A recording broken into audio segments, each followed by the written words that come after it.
Some businesses allow employees to take more leave than they have accrued, resulting in a negative leave balance that the employee has to earn back before additional leave is accrued. Other businesses do not allow this and would prefer the system prevent employees from taking more leave than they are entitled to. In order to handle both scenarios, a setting is available within the leave categories which allows each leave category to be configured to either allow or not allow negative leave balances. Negative leave balances are not prevented at the leave request stage. This is handled when the leave is applied within the pay run.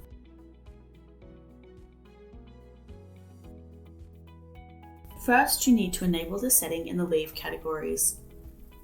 Navigate to Payroll Settings and select Leave Categories.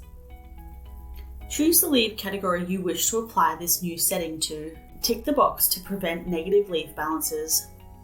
Please note this option will only be visible if the employee leave balance is set to tracked. When the Prevent Negative Leave Balance setting is selected, a drop-down menu shows. This drop-down list contains leave categories that are set to Don't Pay for the Leave Taken and have the same unit type as the selected leave category. Click Save.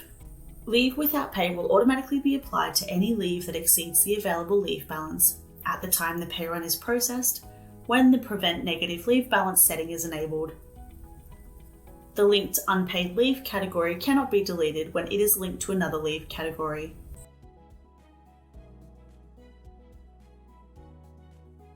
When creating a new leave request for a value more than an available leave balance, a warning will display advising that the balance cannot go below zero and a portion of unpaid leave may be applied.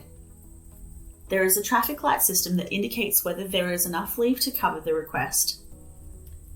Green denotes there are enough hours, red shows when there are not enough hours accrued, and orange shows if there are multiple pending leave requests, and the available balance will not cover all of these requests.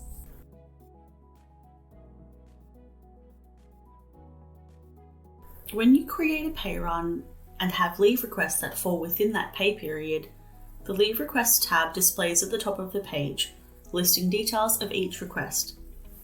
In this view, you can see the employee name, the type of leave requested, the dates of the leave requested, the unit type, the number of units requested. The units requested are the total units requested on the leave request, even where it spans multiple pay runs. If the leave request spans the current pay run, the dates will display beneath the first and last day columns. Units to apply to the pay run. The units to apply to the pay run aligns with the first and last dates entered. This value can be edited up to the units requested value, or where partial units have already been applied in another pay run, the balance of units left to allocate. If a partial amount has been applied in another pay run, the units that have already been applied will display beneath the units requested column. Units paid within the pay run. This is the calculated value based on units applied to the pay run. If Prevent Negative Leave Balance settings are enabled, paid units will not exceed the available leave balance. Values in excess of the available leave balance will be allocated to the units unpaid. If the setting is disabled, the full amount will be allocated as paid units. Units unpaid within the pay run.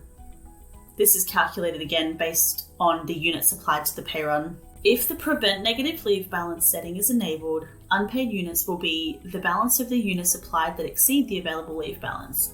If the setting is disabled, there won't be an unpaid portion. The status badge. When an action has been applied to a leave request, a status badge displays to the left of the Actions button. The following statuses may be displayed. Applied. This is where a component of the leave request was applied and the balance has been marked as manually applied. Partially applied. Displays when a component of the leave request has been applied and there is still a balance remaining to allocate. Fully applied. This displays where a leave request has been fully applied. The leave may have been fully applied in this pay run, or the balance of the leave request applied within this particular pay run. Previously applied displays where the leave request was fully applied in a previous pay run. Manually applied displays when the leave request has been marked as manually applied and no leave has been allocated in the pay run. Pending approval displays when a leave request hasn't been approved yet. When leave is applied to the pay run, the paid and unpaid unit values are added as leave taken and earnings lines within the employee record in the pay run. Employees taking leave for a leave category which prevents a negative leave balance may have both a paid and unpaid component, whereas if they are taking leave for a leave category which doesn't prevent negatives, they will only have paid units and could have a negative balance that must be earned back.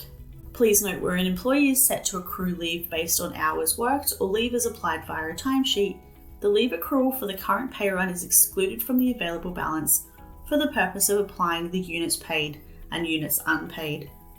This can result in a positive leave balance when the pay run is finalised, even though there may be a portion of unpaid leave allocated.